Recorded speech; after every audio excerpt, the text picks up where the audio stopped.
All right, hello everybody. This is our first episode of Ink to Table with this is Curtis Clow, and Caleb Palmquist. that's right. This is a companion podcast for our Ink to Table posts where we're going to do a little deeper dive with the creators of the comics and Kickstarters and just talk more casually about the books and the Kickstarter and everybody's experience. This month's Ink to Table was Space Monkey Knights Go, which Caleb is running the Kickstarter and was brought in as a writer with his collaborator Dave Lentz. Is that right? Yep. Yep. Yeah, and Dave is the letterer for most of your projects. Yeah, Dave pretty much letters every project that I do. And then the artist is Nicholas Torres. All right. And when did Dave contact you to get started on Space Monkey Knights Go? Years ago, long time ago, pre-pandemic. And yeah, I love the gravelly voice, by the way. yeah, I have COVID right now, so this is not what I normally sound like. But yeah, so Pre-pandemic, really. That's quite some time that you guys have been gestating on Space Monkey Knights Go. yeah, he came to me with an idea a long time ago when I was first working on The Knight and the Lion, which is a King Arthur book, and he was working on it with me, and then I said to him, or he said to me that he had this idea and that he wanted me to write it. And if you've read the Ink to Table Substack that we put out, then you'll know that Dave doesn't view himself as a writer. He doesn't think he's a good writer. I think that's probably not true, but so he asked me to come up with some concepts and to write this thing. And we always wanted to have Nicholas Torres on it, and it was kind of a combination of me not getting around to getting Space Monkey Knights Go started, and also Nick not being available. And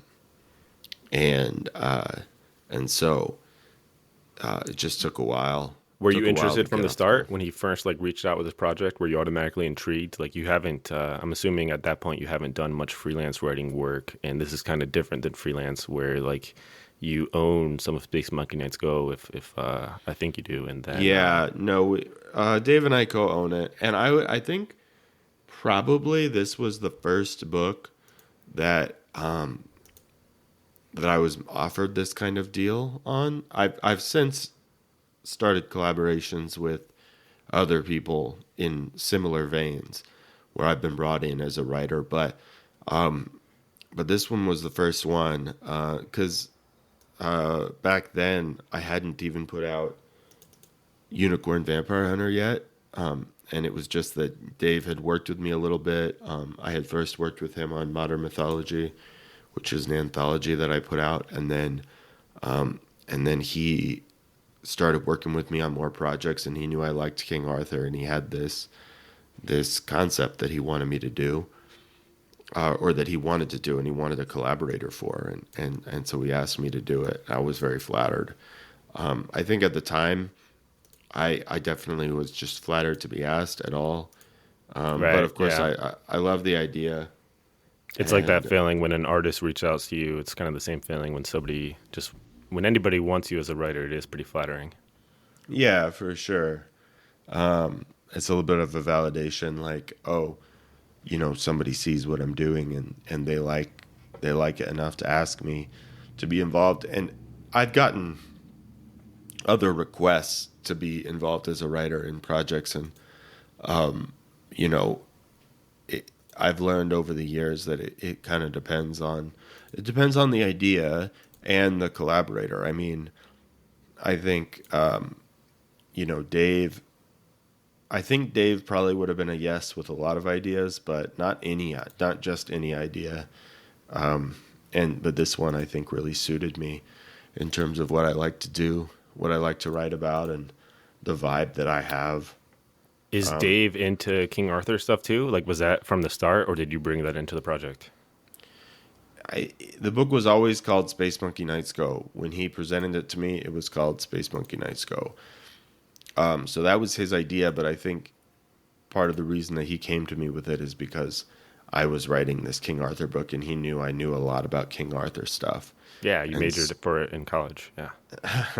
I that's the joke between you and I. I majored in English literature, but I did do a thesis project on Sir Gawain and the Green Knight, which is a King Arthur, you know, Yeah, story. the movie that's King Arthur is based on. Yes, the Dev Patel movie that came out 10 years after I graduated college is what I did my college thesis on. Yes. Time traveler. All right, back on track here. The first Kickstarter you guys actually launched on Dave's profile, if I remember correctly. Yeah, I'm always experimenting with stuff, and you know, it doesn't always work out. In retrospect, that actually did decently well, but part of the reason that it did as well as it did, the first one, was because it was Dave's first Kickstarter. And okay, so Back to launching on Dave Lentz's yeah. profile for his first project, and that was your first issue of Space Monkey Knights Go. But guys still did decent with 231 backers, $4,100. Yeah, we had a lot of support from, like Dave has a lot of friends in the indie comic book world, because he's done a lot of work for people and people like what he does, and so we got a lot of people rallying around him. To be honest, that one had a lot to do with. I mean, I shared it out to my audience. Right. Well, as any letterer is pretty well connected, because as a letterer, you're just constantly working with multiple different creators. So, like, I can see how he can kind of get people to rally around him like that. Yeah, and he's really good at what he does, and he's a really nice guy. So he doesn't like to promote himself, but he was able to get some people to come support that. And we, at the time, we sort of thought about, oh, can we build up his profile and just sort of do these launches on his profile? But after we did it, he sort of decided that he didn't want to be responsible for that. And I think, you know, at the time, he thought maybe it would have performed better if it had launched on my profile. Right. And so, of course, we launched the second one not on my profile. Yeah, I was about to say, you guys are just Also- kind of, this is an IP that's just kind of getting passed around, these Kickstarter profiles, which now you're on like your old studio profile. Yeah, I'm using my old profile that I'm trying to sort of revitalize for projects that specifically are things that I'm collaborating on with other people. And I don't know if that's going to be a good idea or not in the end. And the reasoning for that is, one, to have like a separate space for your collaborations, but also so you can have multiple Kickstarters going at once, right? Yeah, I mean, yeah. Basically, yeah.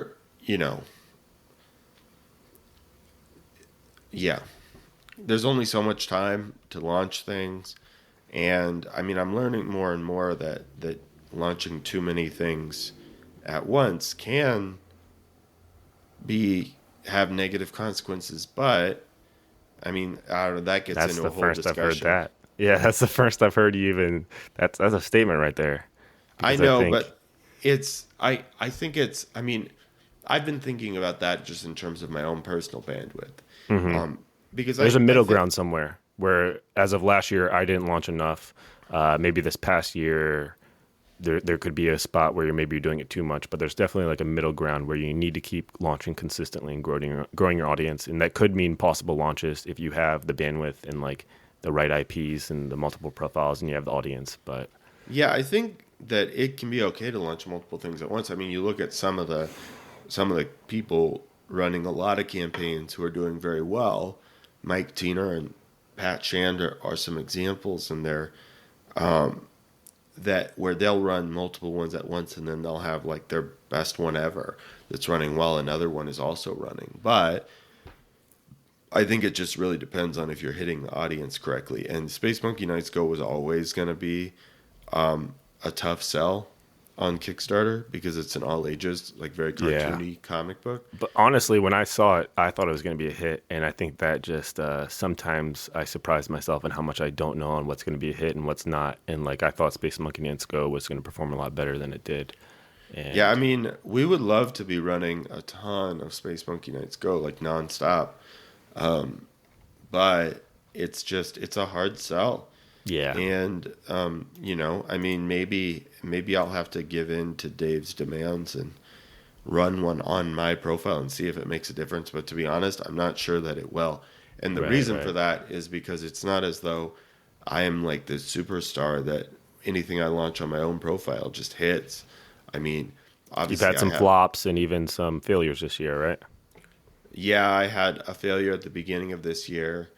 And I've had books, just books that do all over the place. I mean, within the last few months on my regular profile, I've had campaigns that have done 600 backers, and I've had campaigns that have done less than 200 backers. And so, it just depends on the book and whether the audience is receptive to it. And so those things can be really all over the place. So, you just never know. This issue And two seems like it's like a little under what that first issue was. Do you think it's like because Dave getting just all that support, where sometimes those people will support you for like one project and kind of not come back, or do you think it's like the time of the year being close to the holiday season, Christmas, and then plus being on like the new Kickstarter profile? I think it's a combination of all of those things. Yeah, I think when you have where you're like, oh, this is my first campaign, and I'm like appealing to my friends to back something like that is something that has pretty limited utility. for sure. It's kind of like And when your family would like back your first Kickstarter just to be nice right, back in the day, and yeah, you don't really expect them to kind of keep backing. yeah, and then obviously it's on a profile that I haven't used for a while, and that is going to have an impact. And then also you have the time of year, and I used to really be big on the idea that it didn't matter what time of year you launched. It's like if people want it, they want it. But Yeah, I did I combed through the data, which I know is something that you love to I do. love me some data. I mean, I know you like to collect data. I don't know I how like to much. collect it. I don't like to look at it though. You know, Yeah, you don't like to you look know at my it, style. but I looked at Big it. data guy. I looked at my data, and and and what I discovered is that on several different series, my best campaigns were right in the middle of summer, and my worst campaigns of the series were in November or December. There we go. Data. Uh, I think I so can concur where my breakout hits have always been like May and June. yeah, Yeah. so I think I didn't want it to be true. I think I was really kind of In denial. uh, yeah, I was in denial, or I was like trying to will it to not be true because if it's It's not it's to a true, certain extent, I think. I think yeah, that if you have the audience and you're making a great project, sure, you can launch it in any time in December. Don't launch it on Thanksgiving or on Christmas or something. But if you launch it a couple weeks before that, you'll probably be fine. And like even I've launched a brand new series that we don't like to talk about it too much, but Majestic came out in like December, I think, and it still raised like 40K for a graphic novel, a brand new series, and like, so again, like maybe that one would have even done even better if it was launched in the summer or something. But it's to an extent. Like I think if you really want yeah. to like check all your bells and whistles and do the best it can, then yeah, probably not the best idea to launch at that time. Well, yeah. I mean, I guess the recent example that I have is that I just wrapped up the third issue of Dragon Grit, which did better than my last three campaigns I had done, but it was the worst performing Dragon Grit yet. Right, So right. by the standards of my other books, it did really well. But Dragon Grit is my book that like kicks ass and always makes a lot of money and gets a lot of backers. And this one underperformed compared to the previous ones. And something similar had happened with Unicorn Vampire Hunter, which is also a killer series for me. The last time I launched issues in the main series, it underperformed the previous issues, and I launched in November. Now, there could be other factors as well, but the fact that I continue to see a series have a dip when I launch in the winter is, I think, at least a You hint. can't be in denial about it anymore. Yeah, Yeah. you got the data, as But we so could say. yeah, I have the data, and I want to be launching all the time, and I think I'll continue to launch all the time. But I think going forward, I'll have to be a little bit more strategic about, well, what do I launch during those months, Mm-hmm. and setting my expectations a little bit. Like if I need something to be a high performer, I'm gonna make sure I launch that in the summer or the springtime. Yeah, yeah. I think that's a smart way to go about it. Ideally, you want to have a Kickstarter every month. Of every month, you want something live. You think I mean, in a I perfect think world? I think in a perfect world, yeah. As long as you're continuing to deliver them, then yeah, I think so. Okay. Because, people remember you Yeah, they forget about if you. you're out there, People forget about me, man. They forgot. They done forgot. People did forget about you, dude. Nobody cares about Curtis Clowie anymore. Cloud Nation. There was a time for this campaign where you had two live simultaneously. Does that and I'm assuming that you did most of the work in like running the Space Monkey Nets Go and building it and everything. Is that hard for you running two things simultaneously, or is it pretty much on autopilot these days, like launching a Kickstarter and launching another one while you I already have mean, one I've live? run like over 30 Kickstarters now, so I, you know, I think Easy a lot stuff. of it. How Yeah, I do mean, I you wouldn't say it's easy, but I would say that, like, I wouldn't child's say play? it's like Child's very play, man. stressful. Is it is it hard balancing the mailing list aspect, where that's like our most important way to drive backers to the Kickstarter page, and then same with like backer kit launch? Like, were you using your own backer kit launch for Space Monkey Nights Go even after you're using that for like Dragon Grit 1 through 3? Yeah, I was. I do worry about that because, you know, like, I worry about the deluge of emails. Hmm. And as you and I have discussed, a lot of times with a mailing list, you want to do as many emails as possible that aren't selling anything. They're just kind of giving updates. The jabs, as we like to call them. Yeah, and getting people excited. Just give them a couple jabs. And when you're launching too much and doing too many backer kit emails, I mean, then you're You feel like it might just kind of people might kind of start to zone it out a little bit, and it's just you're selling too much. Yeah. yeah, for sure. Which if you want a project live every month, it's like hard to find that balance.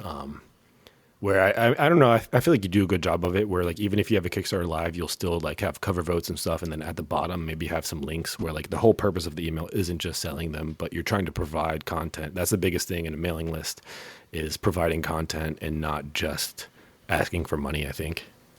Oh, for sure. I feel Yeah, I like like the to keep gravelly people voice kind of involved. got into my voice now. You rubbed off on me. Yeah. When you guys launched on Dave's profile, were you in charge of building it as well, or did Dave take that over? I mean, I'm assuming it was you because that was Dave's first ever Kickstarter. Yeah, I pretty much built that Kickstarter.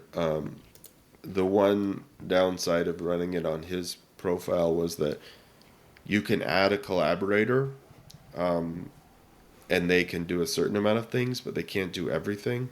Hmm. And so I had to walk him through some of the pieces. Oh, And really? You he, didn't just like sign in to his? You just kind of walked him through? no, he didn't give me his sign in. And I didn't want him to either. I mean, but because of that, it really, he did have to be a little more involved, and he didn't want to be. He wanted me to kind of handle that. Hands off. Yeah. Yeah. The Go in the title, Space Monkey Nets Go. Is that like a known thing for like Saturday morning cartoons? I'm looking at another project on Kickstarter that's Super Kaiju Rock and Roller Derby Fun Time Go. Is that like I know like Teen Titans Go is a thing. Yeah, I think so. I kind of like it. Yeah, I think it's I think it's sort of supposed to be an homage to that stuff. Yeah, watch out for Beastlands Go coming next year. Yeah, that's like your chibi version. Digimon Go. Watch There you out. go. All right, When creativity wise, the process of making Space Monkey Nights Go, you're in charge of what? Like obviously Dave had the world. He had, I'm guessing he did a lot of like world building and stuff before. Did you get a look at? Did he have like a story Bible or something, and then you kind of like read through everything, or did you guys have like meetings where you talked about it, and then you were in charge of maybe outlining and like scripting and stuff, or? like he had a document that was just like a bunch of ideas. And then we collaborated on what type of monkeys would be there, and I came up with their names. He came up with the characters of the Magestress, who's like the sorceress who gives them their powers, and then he also came up with the Vespulians and the Vespulian Queen.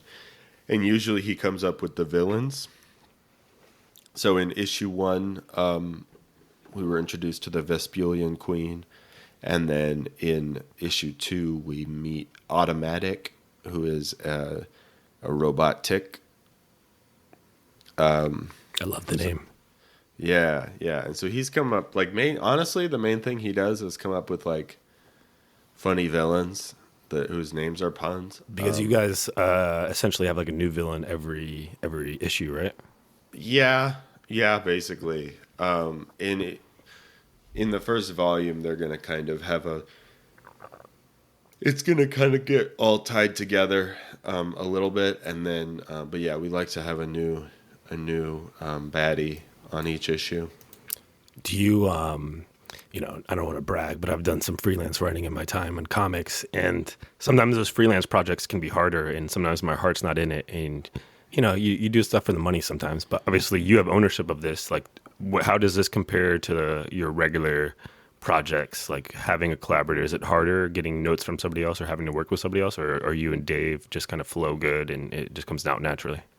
Me and Dave flow well. I mean, he really lets me do what I want to do with the story, and then and he makes it better by, like, I mean, to be honest, the final comics are so much funnier than the scripts that I write, because I might have a couple jokes in there, but the kind of like really goofy humor that's in this is all Dave, because he basically almost does like the Marvel method, like the Stan Lee Marvel method, where once he has the art and the basic script that I wrote, then he's adding stuff. He can take some liberties, yeah. Well, yeah. One, it's his baby. Two, he's a letterer, so it's very easy for him to add it. Does he do as many of those creative liberties like on your own projects, or is it just much more on Space Monkey Nights Go kind of being his baby too?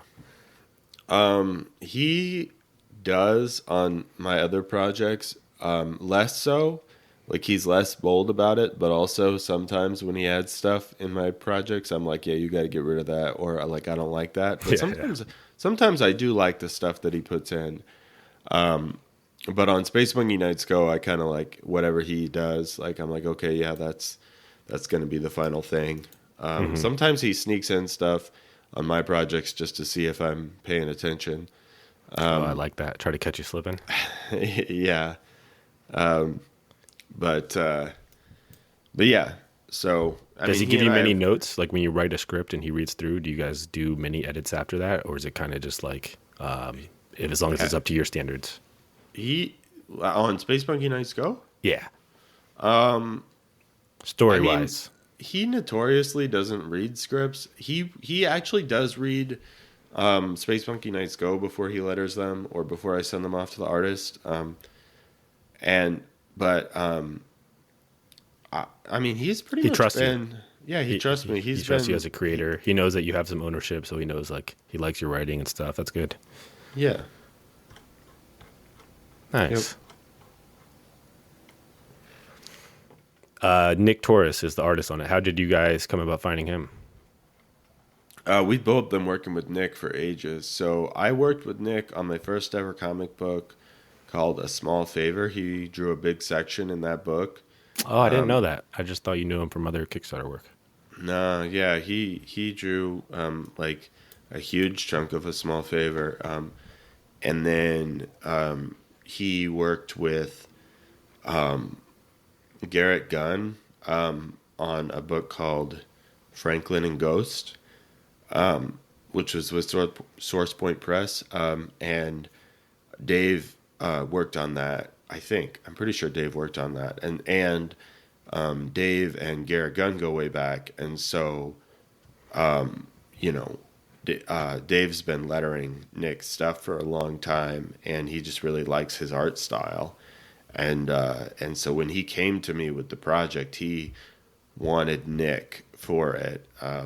That was always you guys like top choice. Did you guys ever look at any other artists in case he was too busy or anything, or no? He was Well, there was a period of time when Nick was like not available, and we did look at some other artists. We were sort of keeping our eye out for other potential artists, but and I mean, like, I think maybe eventually if Nick had like sort of turned down the project, and like we always kept it open for Nick because Nick never said like no, I don't want to do it. It just said like he wasn't available at that time, and so we sort of like were holding a candle for him. I think if he had ever said no, guys, I can't actually do this, we would have investigated other artists, and we had like a short list of other potential artists, but I don't think anyone else would have captured the spirit of it quite like Nick does. I think he's got something unique that he brings. I agree. Yeah, I think he's kind of the perfect artist for like just that fun all ages. What are your biggest inspirations when writing Space Monkey Nights Go? I think about, besides the obvious, I mean, to be honest, the King Arthur stuff has like a relatively small impact on the scripts because like that's like their motivation. Mm-hmm. But I wanted this to be very accessible. Like, okay, if you read my King Arthur stuff that I write that's more like adult, it's like I'm very invested in the source material, and I try to make it accessible to people, but it's also, I talk about like concepts like chivalry and like sort of life in that time and romance and all this other stuff. And in Space Monkey Nights Go, I really want it to feel like a Saturday morning cartoon. Like, that's the point. And so the characters have these motivations that are kind of based on the knights. And, of course, there's jokes about knights. But I would say my biggest inspirations when I'm writing is, like, Powerpuff Girls and Voltron. Oh, I could see that. Okay, interesting. Yeah.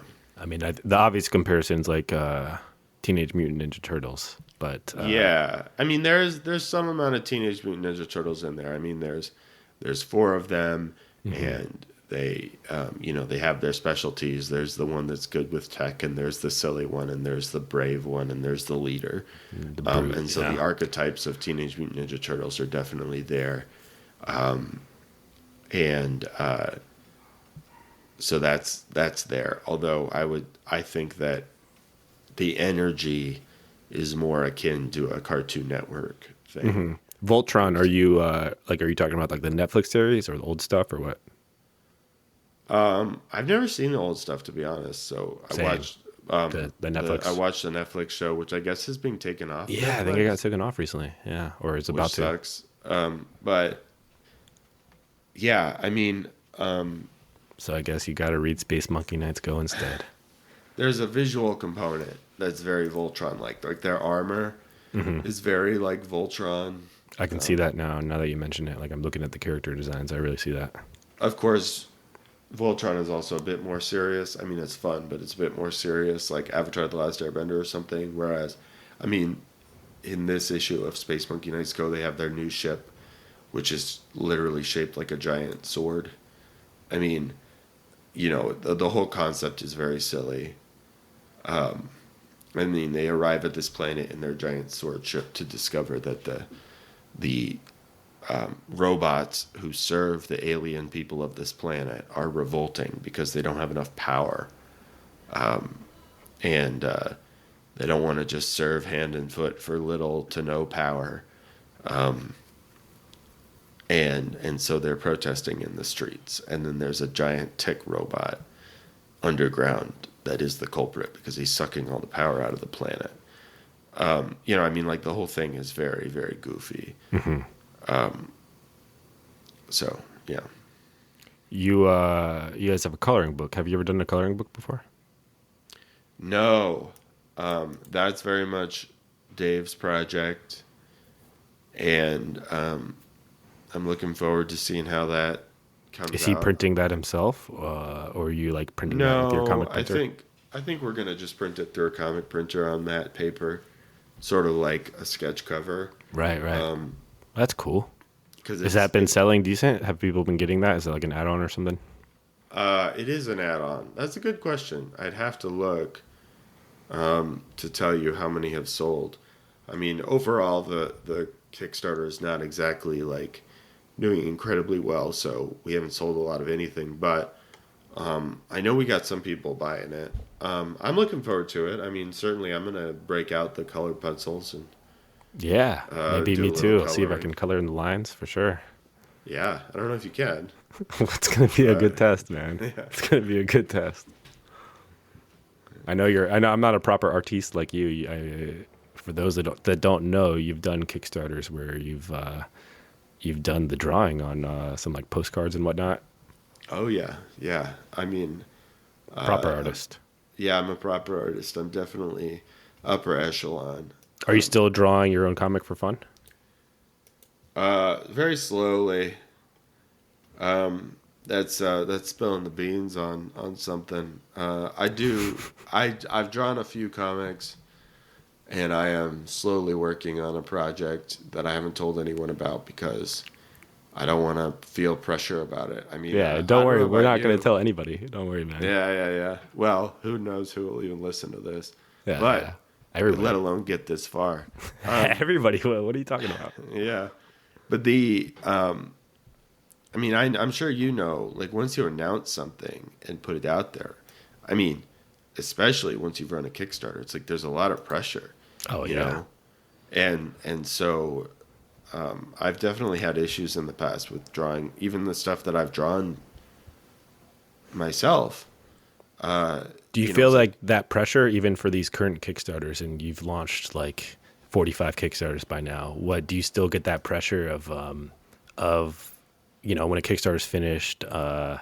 Do you have the pressure of like fulfilling it, and you get those red tabs up top that says like people want updates, and you get people commenting, message you? Like, does that pressure still get to you after all this oh experience? yeah, oh yeah, for sure.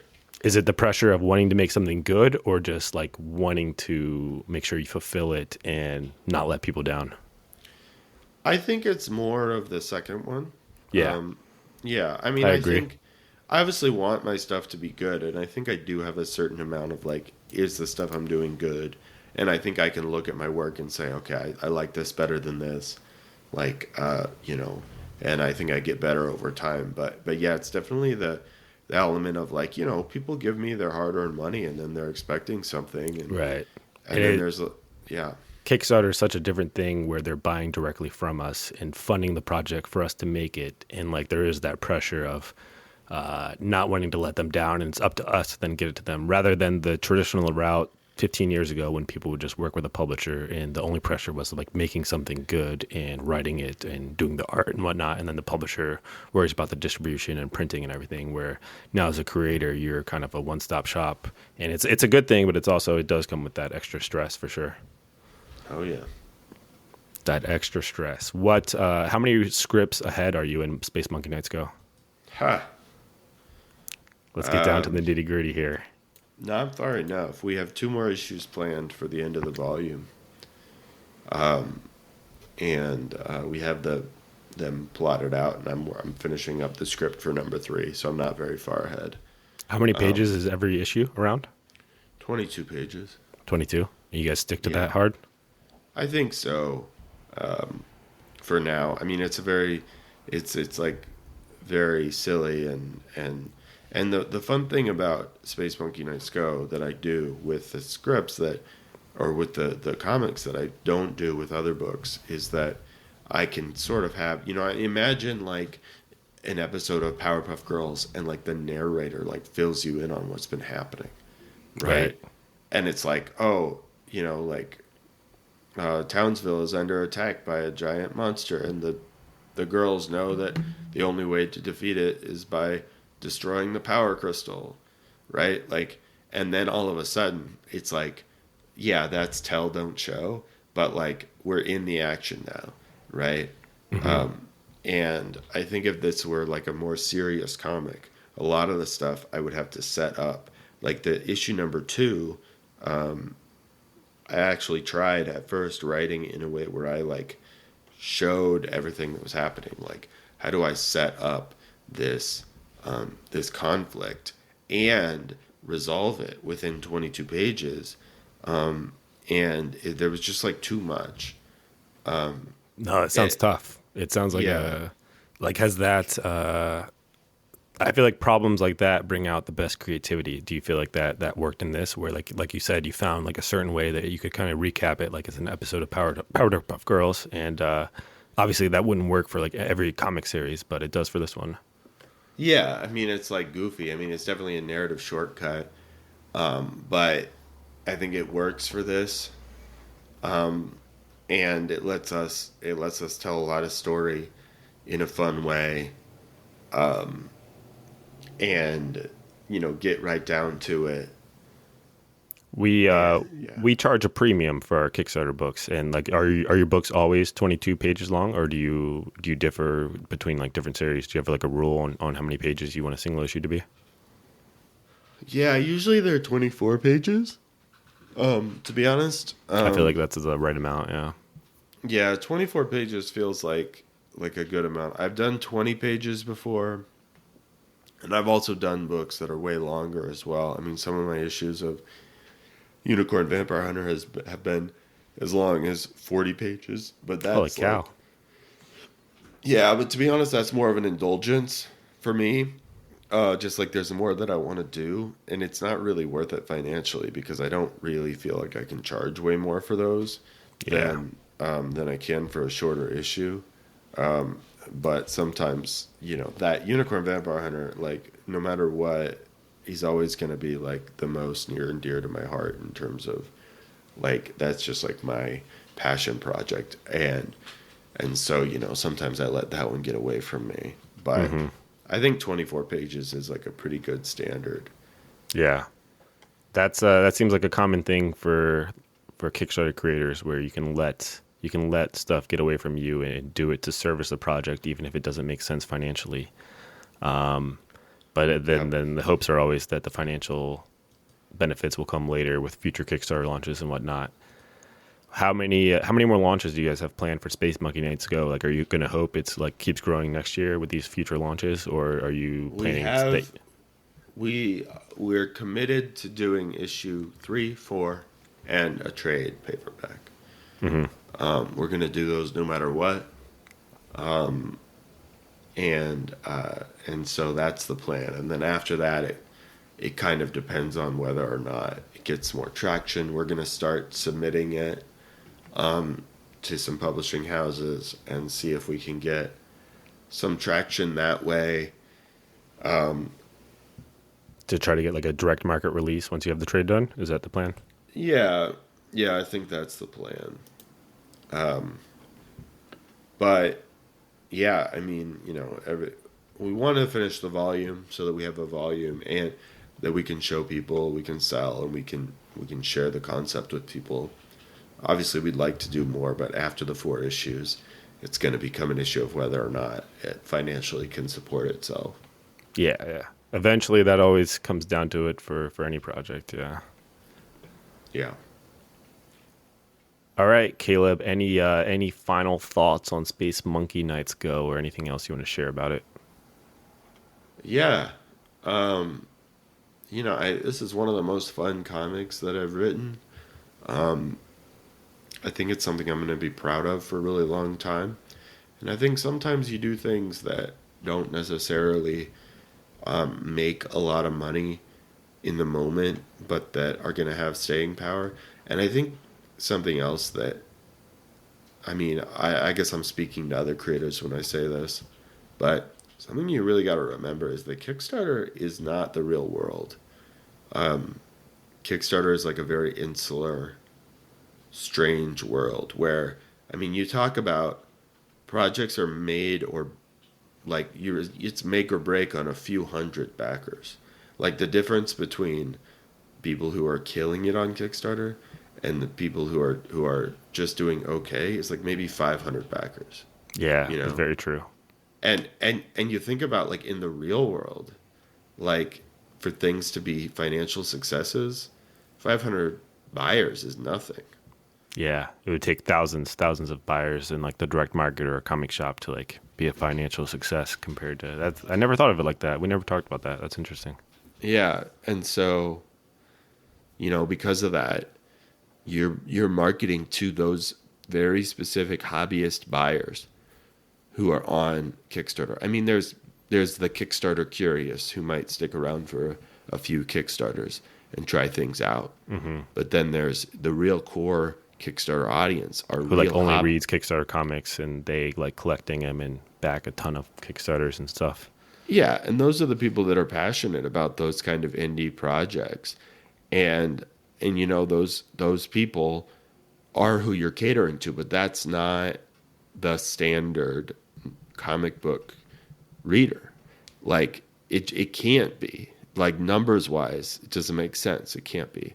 So the way that we're pitching ourselves and selling ourselves on Kickstarter isn't the same way that we're necessarily going to sell stuff in real life. I mean, Pat Shan once told me that his kids comic that he made 2 volumes of it, and it did terrible on Kickstarter.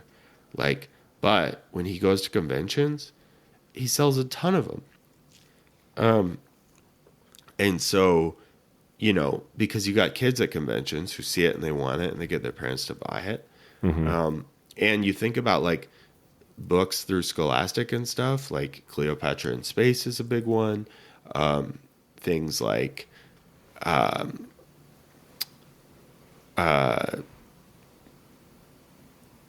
mean, there's like a ton of teen romance comics that are very cute.